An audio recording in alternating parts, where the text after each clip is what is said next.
সালাতের জন্য নিয়ত করা জরুরি, নিয়ত করা ফরজ, রুকুনের অন্যতম। কিন্তু নিয়ত একটা মনে রাখবেন, আমরা হচ্ছে নাওয়াইতু নুসাল্লিয়া আরবা রাকাত ইত্যাদি ইত্যাদি নাওয়াইতু নাসুমু বলে নিয়ত করি, কিন্তু নিয়ত করতে হবে না, নিয়ত করতে হবে। সেটা কি? আপনি যখন বাড়ি থেকে ওযু করে বের হয়েছে, তখন মসজিদে সালাত পড়ার উদ্দেশ্যে এসেছেন না গান বাজনা করার জন্য? সালাত, এইটাই আপনার নিয়ত।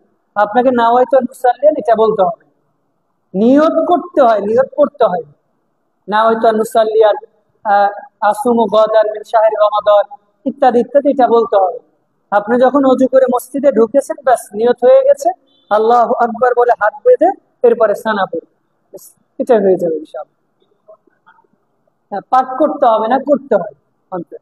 আমরা বৈঠুষ্যের দোয়া বলি, সুবহানাকা আল্লাহুম্মা ওয়া বিহামদিকা আশহাদু আল্লা ইলাহা ইল্লা আনতা আস্তাগফিরুকা ওয়া আতুবু ইলাইক।